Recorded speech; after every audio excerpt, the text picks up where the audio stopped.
Hello and welcome in. Please do not leave your luggage unattended on the station.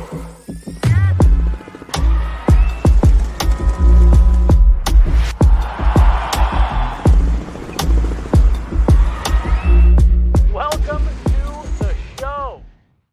Hello everybody, welcome in. Grill Sports Off Ice Postgame Live.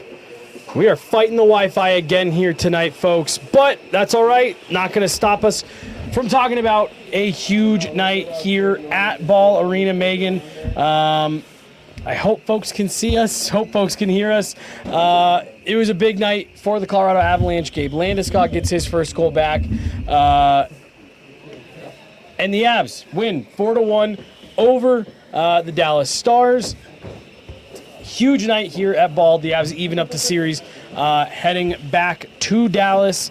Meghan, let's just start with your kind of overall thoughts on what was a really special night here at Ball. Yeah, it was a wonderful and much-needed response from the Avs. I don't think they really could have come out any other way and stood a chance in this series. As we mentioned before, it was about more than just getting a win. It needed to be an Avalanche win. They needed to do so handily, and they needed to demonstrate small improvements in the areas of their game that were holding them back, because this has been such a tight series. Is there an issue with audio? Yeah, I don't know. I think people can hear us. I don't think folks can see us right now. Okay. Yeah, we're fighting it, folks, so I appreciate it. People sticking with us. Let's see here. Well, yeah, keep going. Sorry, keep going. Yeah. The excitement around a really dominant win from the Colorado Avalanche is enough to get us through this post-game together. You don't need to see us. You just know how we're feeling and through our words. There's a lot to unpack here, too, because it's not one small adjustment that the Avs make to have such a strong performance in Game 4. And it starts from the drop of the puck. It's a really complete effort for the full 60, and it's why they don't find themselves playing overtime hockey tonight. They don't find themselves playing overtime hockey, and I think folks can see us. It might be a little slow, might be a little glitchy. Again, we're continuing to find the right place to do this. After the game, we just couldn't not go live. Meghan, I'm with you.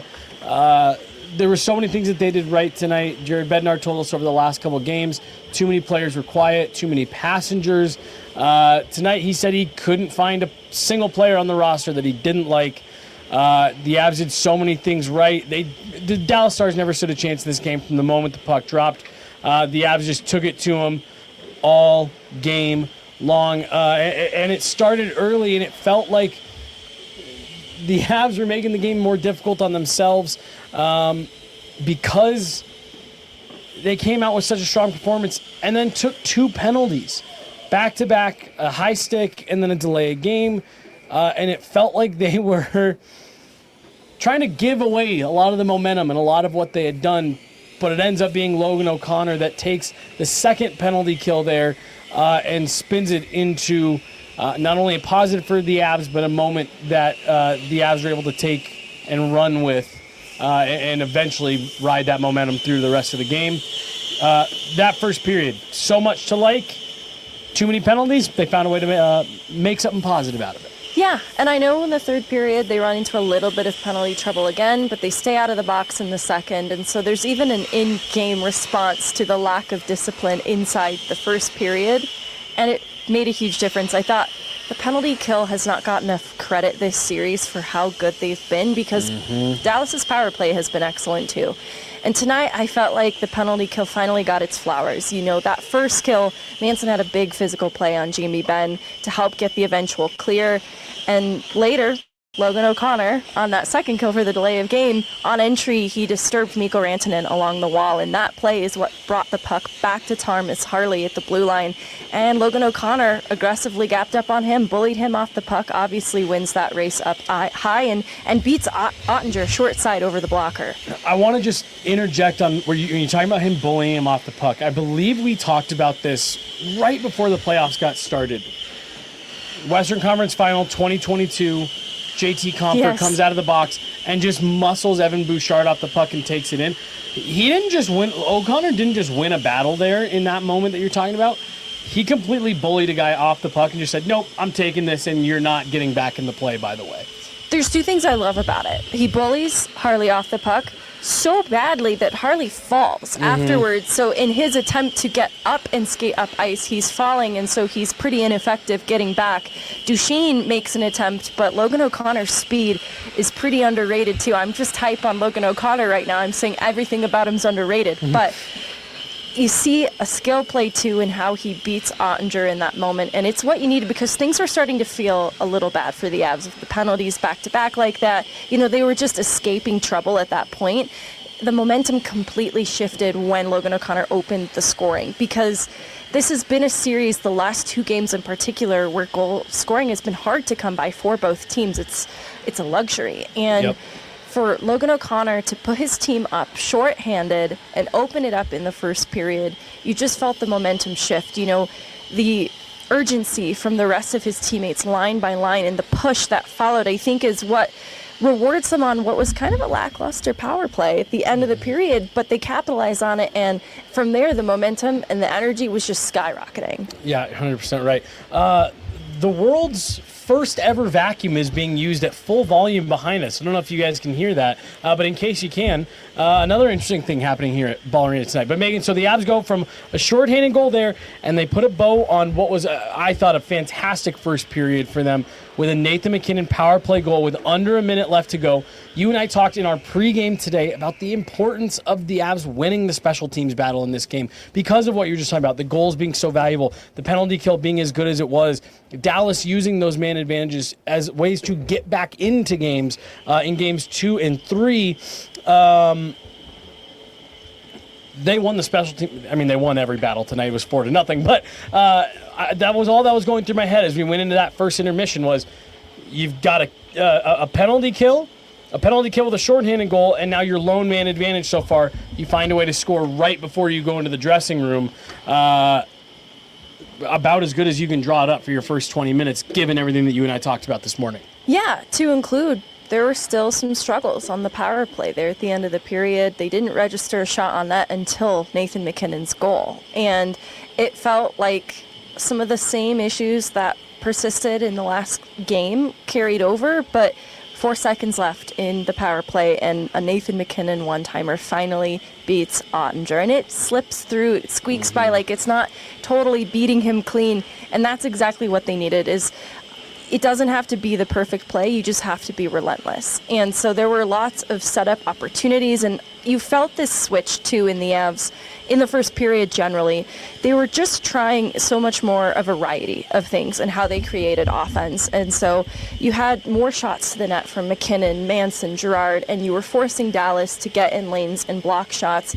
And as a result, you were forcing Ottinger to make more saves. There was a Marty Netchus one-timer attempt from the circle earlier in the first that was blocked. And what I liked is they didn't let that frustration with some pucks bobbling off their sticks at times get into their heads. They just continued to create. They switched it up, right, if that didn't work, I'm going to try this. And the bottom line is I'm not going to stop.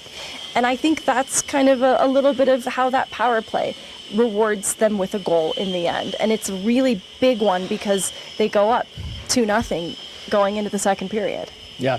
Well, and the puck kind of squeaking by Jake Ottinger a little bit. Again, we talked in the last couple of days about the Avs earning bounces in the first game. First game of this series, the Avs earned the bounces they got to open the scoring. The one that goes off Lekkonen's foot, another one off of a defenseman's glove. Well, the Avs earned that through their hard work and doing the right things. I felt the exact same way about the bounce that they get on the goal that you're talking about there with Nathan MacKinnon, squeaking through Jake Ottinger, who was absolutely outstanding tonight. We're going to talk more about him, no doubt about it. But the Avs did everything right in that first period. The details were dialed in, so they earned that bounce. They come out in the second period and you say, okay, you just had such a strong first. You need to keep building because the Stars are going to try to counterpunch here, right? You give up a goal right before you go into the locker room. The Stars are going to want to come out fast. The Avs didn't give Dallas an inch in that second period. They outshoot them 22-5 when it's all said and done in that period. And I guess before we dive into the specifics, of everything that happened in that period, and some significant stuff happened. Just, Meghan, how impressed were you with the way that the Avs kept the foot on the gas after a really successful first period and just saying, we're not letting you up off the mat. We're, in fact, going to take it to you a little bit more here. Yeah, looking in the first period just briefly and talking about them being relentless, they made it very difficult for Dallas to exit their own end. And so they applied so much more pressure at the offensive blue line, making exits more challenging. And so that just led to more zone time. That is where it persisted into the second period. Then you had chances early, and it was just a flurry then, right? You have the Makar snapshot 5 minutes in, and then Nelson, a wrister from the side of the net that he tries to snap on his own rebound on Ottinger. And that's where I saw shades of the Nelson that I have liked, that I haven't seen enough of this series, pushing and forcing Ottinger to make saves and continuing to do that into the second period. And, you know, there was trust in everybody on the ice, too. Like, there was a moment I shouted out to you that McKinnon had the puck along the wall and he deferred to Malinsky to take the shot, because the way that they were trusting and leaning on each other, they were getting more pucks to the net and they were able to drive inside ice. You know, the thing that occurred to me in the first period into the second was that you don't just play in the interior of the ice, you earn it. And I felt the Avs were doing the right things to earn the inside ice, especially in the second period. And it's what sets us up for this exciting moment that we're going to talk about in just a little. But it's Jack Drury embroiled in a lengthy battle for the puck in the O-zone. That leads to Jared Bednar recognizing he's got some time to put some fresh legs on the ice. And even though, you know, Manson sends it down to his own end for Nelson to collect the puck, they were anticipating to get right back up ice in transition. They now have some fresh legs on the ice, and they can just continue to be relentless and suffocating, using their speed, because Dallas didn't have the luxury of getting some fresh legs under them after such a lengthy board battle with Drury just seconds earlier. Yeah, and there's something there that I want to key in on, because, again, it's something that we talked about this afternoon in the lead up to this game. And we were talking about how in game one, it wasn't just that the Avs were defending well on their own end or transitioning well. It was how hard they were making life for the Dallas Stars at Dallas's own blue line. That every time Dallas tried to get out of their zone with possession, up ice, transition, the Avs just, there was somebody there. It was, to use your word, suffocating. And that was, again, the biggest difference that I saw tonight and in game one versus what we saw in those two games sandwiched in the middle there. The Avs just didn't do enough to make the Stars uncomfortable in these last two games. Tonight they did. There was no room out there for the Stars, and what it was allowing them to do is, again, what we talked about this afternoon, the Avs were transitioning right back, right down Dallas's throat all night. Dallas did not have a moment to catch their breath, to take a look around, to make a pass, to make a clean exit. The Avs gave them no time, no space. And then eventually it is Brock Nelson who finds Gabe Landeskog in the middle of the ice as the Avs transition back towards the net. And Meghan, that was, I told a couple people as we were waiting in the tunnel near the end of the game, I said that was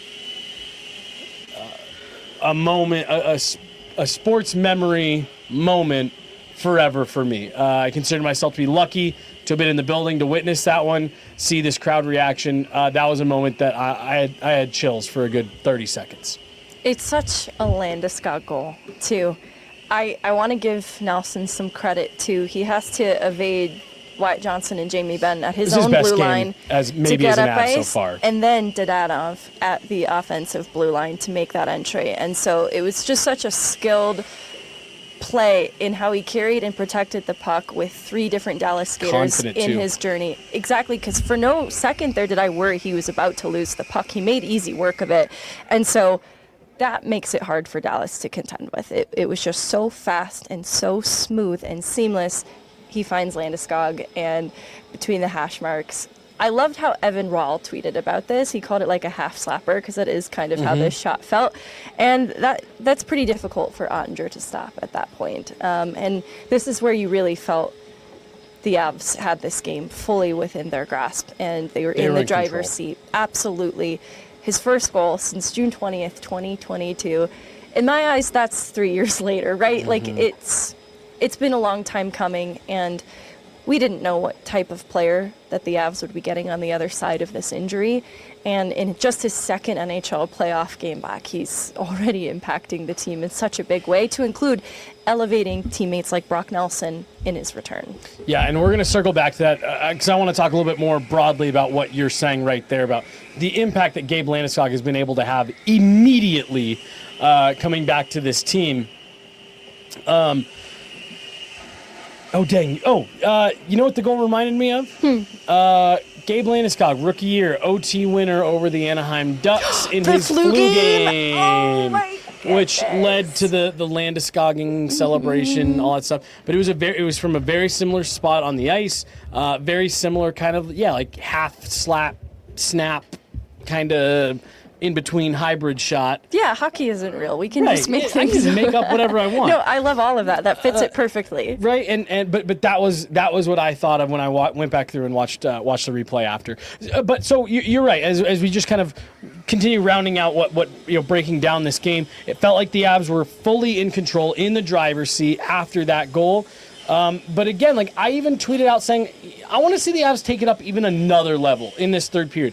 Don't give the Stars anything. Like, you're in control of this game. Don't win this game 4-2 with an empty netter and you had to sweat it down the last minute because you took your foot off the gas and let the Stars back in with a couple goals. And I thought they came out foot on the gas and it was just more of the same. And Pete DeBoer pulls Jake Ottinger, says, hey, the way that we were playing, we weren't getting back into this game. And that was just about it. Sam Girard adds an exclamation point in the third period, but no dip in play for my money for the Avs throughout this entire game. Yeah, I want to give Ottinger a shout out. He was a huge difference maker in this game. The score would have been quite different. The expected goals against when he was pulled in all situations was .391, and he made 31 of 34 saves. He came up with a lot of saves to chaos at the net front. Like I talked about, McKinnon deferring to Malinsky, taking that slap shot, getting the puck on net. It wasn't settled, and Nichushkin was going to try and find it in the crease loose there, and eventually Ottinger got the whistle there. But the Avs did a lot to make his life very hard tonight. And that was one of the things I asked for in the pregame, is Mackenzie Blackwood has had a lot of these moments throughout this series that he's been pushed to that level of play. I think Ottinger has been good, but I don't think he's been pushed to the same level that Blackwood has had to be at times, and I wanted to see the Avs make him make saves. And I think that's where he struggled a little bit tonight, because he didn't quite have the same support that he needed in front of him. And it's because of how the Avs played. Dallas was still tight defensively. Like, even the Sam Girard goal, Landeskog has to bully Leon Bichel at the net front to get in front of Casey DeSmith's eyes to help make that possible. And so, that net front battle is a huge piece in Girard getting that goal past DeSmith. Right. And so let's pause real fast, because I was going to talk about the goaltenders as a whole, but since you brought up Sorry, Jake Ottinger, no. Somebody can't help but talk about goalies. You're good. Because I do want to park a moment here to talk about Jake Ottinger. The Gabe Landeskog goal ends up being the only one in the second period of a dominating period where the Avs outshot the Stars 22-5. Meghan, I don't say this hyperbolically. I don't say this being funny. I'm not trying to make, that game could have been 6 or 7-0 going into the third period. Yeah. Or worse, if not for Jake Ottinger. That's how good he was. It was big saves. It was finding pucks through screens. It was rebounds. It was quick plays, having to move post to post. He was doing absolutely everything he could to keep the Dallas Stars in this game, and that's part of the reason why I was so surprised to see Pete DeBoer wave the white towel going into the third period. It was a 3-0 game. That's hard to overcome in the third, especially the way the Avs were playing, but that was not insurmountable, and the only reason that you were even in that room was because of Jake Ottinger. We saw Andrei Vasilevsky get left in the net for 7 goals against in the Stanley Cup final a few years ago, and when John Cooper was asked about it after the game, he said, that's Vasi's net. When he wants to come out, we'll take him out. But he's earned the right and the respect to stay in there.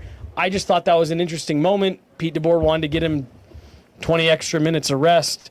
The Stars aren't even half competitive in this game if not for Jake Ottinger.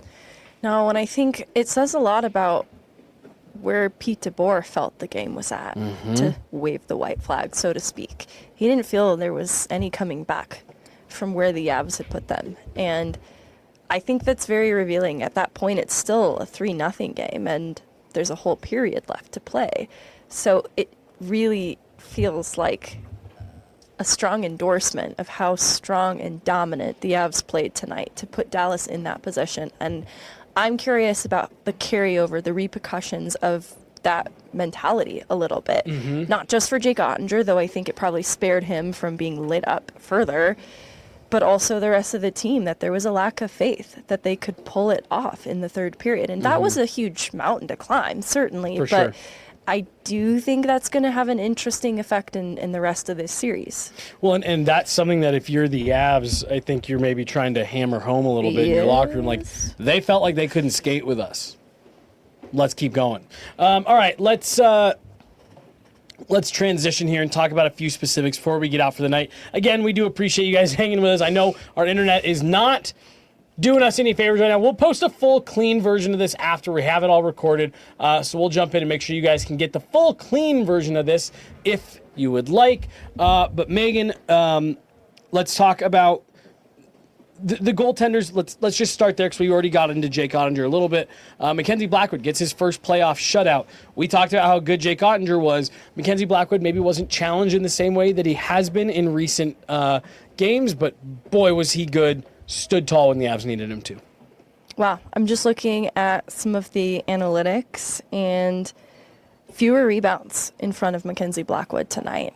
He was rock solid, as you know, given some of the penalty trouble that the Avs ran into. He had to come up with some saves. In addition to me feeling strongly about how good the PK unit has been, he really saved them when they were shorthanded. And there were a couple rush attempts that the Avs had to defend against. And I just think that they really helped to support him and make his life a little bit easier, especially because of how much the Avs shut down Dallas's ability to create offense in the second period. But even still, the high danger chances finished 19-11, 11 on behalf of Dallas. That's still a lot of saves that Mackenzie Blackwood has to come up with, and he deserves this shutout. Honestly, I felt that he has been owed a better fate than the last two games have been for him, because he's been a huge reason why the Avs were still in them. And we talked about him being a key to tonight's game because he's been so good lately. He just has to continue doing that. And I think he raised his bar tonight. Yeah. You know, I don't know what the ceiling is for Mackenzie Blackwood, but the fact that he can bring the consistency that he does, but also continue to elevate, is such an impressive quality. Well, he's just so calm, cool, collected, no matter what after the game. We'll talk to him after these last couple losses. Yep, we did good things. We got to bounce back. We got to stay positive. We got to whatever. Talk to him tonight. Yep, can't get too high. It was a good game. We did good thing. You know, like, he's consistent in so many different senses of the word. Special teams battle. We talked about the Avs needed to come out on the right side of that no matter what happened here tonight. They did that in spades. Shorthanded goal, kill off some penalties in addition to that, plus pick up a power play goal on their lone man advantage of the night. We said that it was going to be important to them getting the outcome that they needed. Not only did they get the outcome they needed, not only did they win the special teams battle, special teams really helped jumpstart them in this game. Absolutely. You know, the penalty kills kind of the belle de ball for me tonight. But getting that power play goal was important because I think it can become a mental thing that chips away at confidence a little bit after the power play struggled last game, that you didn't want to see this linger. And even though I didn't think it was their best power play, it still results in a goal. And that's kind of a credit to Nathan MacKinnon and just why he needs to trust that one-timer on the power play and not just overpass or defer to a teammate. And I think that's an important confidence builder for them to take into the next game. But it's the area, too, that I think they'll bear down on going into Game 5. All right, let's wrap things up for tonight. Before we get to our final thoughts, Gabe Landeskog. I know we talked about it a minute ago, but Meghan, this was a special night inside a Ball Arena. You can tell it meant a lot to his teammates, to Gabe himself, to his coaches, the entire organization. Logan O'Connor said that he took a moment on the bench to stop and just soak in the atmosphere and what was happening in the building. Nathan MacKinnon just couldn't say enough good things about Gabe Landeskog. And then Gabe told us himself at the podium after the game what a special night, what a special moment that was, and that it was nice to get that checked off so it can stop being about Gabe and back to being about the team. But I already, for me, I already said that was that's a moment I'll keep with me forever. For you, what was that moment like? What was this night like? Getting to see all that. We get to see his first game in Loveland 2 weekends ago, his first pro NHL game back a couple nights ago, and now this tonight. What has this all been like for you?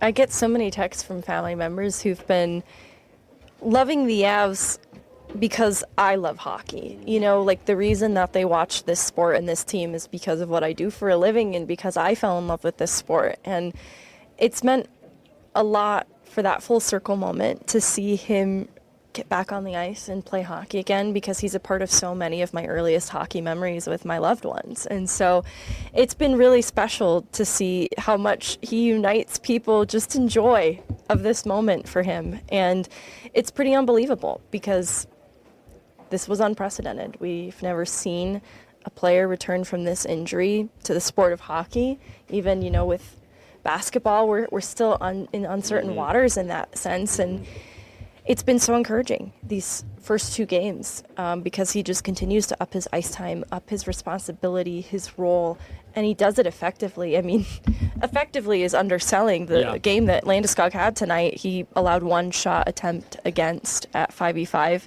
After the second period, just checking in on it, 0 scoring chances against in all situations, 1 shot against in all situations, 22 Corsi 4 events in 10 minutes played through that point. Obviously, the numbers changed by the end of the night, but that's kind of insane analytics. It's you could just stop that sentence at insane. That's just it. What Gabe Landeskog is doing here is insane. Yeah, and it's not just analytics. I feel like I want to clarify that too. Yeah. What he's doing is insane to the eye test too. You're totally right. And the fact that he's not only been able to jump back in and not only be effective, but be among the team's best players and most dangerous. After missing 3 years, we all wondered, all right, do you get 75% of what he was, 85% of what he was, 90% of what he was? None of us knew. And I think it's still a little bit too early to say definitively, but through these first 2 games, Megan, it feels like we've gotten 95% of what Gabe Landeskog, 95+% of what Gabe Landeskog was 3+ years ago before any of this started cropping up. And to hear the way people talk about it, it's like everyone wants to talk about it very cautiously and not say that he's near the player that played hockey 3 years ago. But I appreciate you saying it. I don't know if I'm ready to say that because I'm watching everyone so cautious to speak about how he's close and he's better than expectation, because all of that is certainly true. But you look at the difference he made tonight, and it's like that's a top 6 NHLer right now, elevating Brock Nelson's game, putting a goal in this series to help put them up 3-0 over the Dallas Stars and kind of put this game away. That's pretty significant. Like, you don't even have to add the qualifier then of that's pretty good for a guy who's missed 3 years of hockey. Right. That's just pretty good. Yep, period. End of sentence. Period. All right, let's get to these super chats here. We'll do some final thoughts and get out of here. It's midnight again, Megan. We're leaving at midnight again. All right, we got $2 for a good reason here from Leon Landy. Enough said. Should have stopped there. Can't say any better. $2 from Leon. $2 from Vaguely Sober. Blurriest pod in Denver. That's right. Blurriest postgame pod you can find. And we're both just... damn it, I couldn't think of anything quippy and funny. Pod, blurry, thoughts, clear. Blurry... Can't lose. Boom! Boom! Pearl diamonds. Pressure diamonds. Pressure diamonds. Oh, dang it. You can have pearl diamonds too if you want. From Michael Jonell, $4.99. Thank you guys so much for the tickets. Oh, Michael! Yes! Yes, Michael, so glad you are in here. Michael was the winner of our 2-ticket giveaway. What a night to be.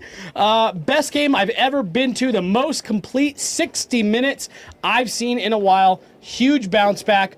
On to Dallas. Michael, thank you for entering. Thank you, all of you guys. We had such a great response to the ticket giveaway, and if I know Blake, our boss, when he saw that response, he's going to want to give away some more tickets. Yeah. So keep you guys' eyes locked in. Michael, glad you could make it here tonight.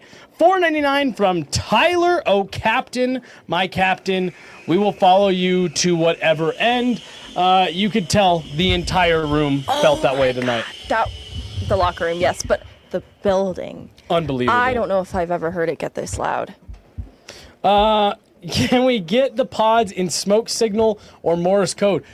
Careful what you wish for. Mark will find a way for us to broadcast this over smoke signal. He's that good. $1.99 from Vaguely. Again, thank you, Vaguely. As always, another $1.99 from Vaguely.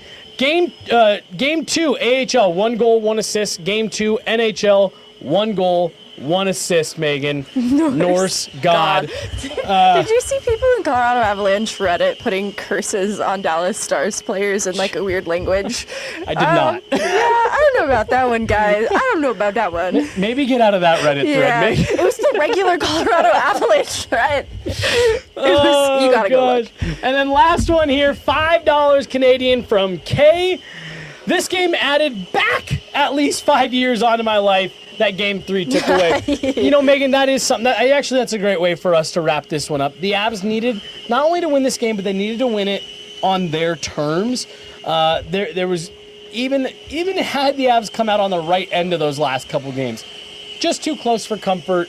And you're leaving too many things to chance. Tonight, the Avs won this game because they took it.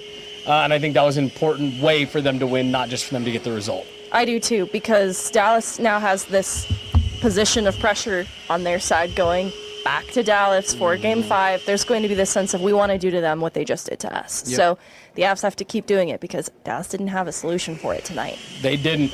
That's going to do it here from Ball Arena, guys. Semi-day off tomorrow. We will have some availability that we'll be bringing you guys, but no pod. We're going to catch our breath as much as we can tomorrow. Then we are right back at it on Monday. We'll be bringing you guys all kinds of great coverage from Game 5, and then it's back here, Game 6. We have a Game 6 in this series, no matter what, Megan. It is official as of tonight. So we'll be back on Monday. We'll have some availability for you guys tomorrow. Show back on Monday. Final thought before we go? Good. She's Megan Angley. I'm Jesse Montano. We got Mark back here making sure everything is running to the best of our ability. Thank you guys so much for hanging out with us. We'll be back at it. Everybody get some sleep. Avs win 4-0. This series is tied. Heading back to Dallas for Game 5. Have a good one, everybody. Bye. I keep forgetting.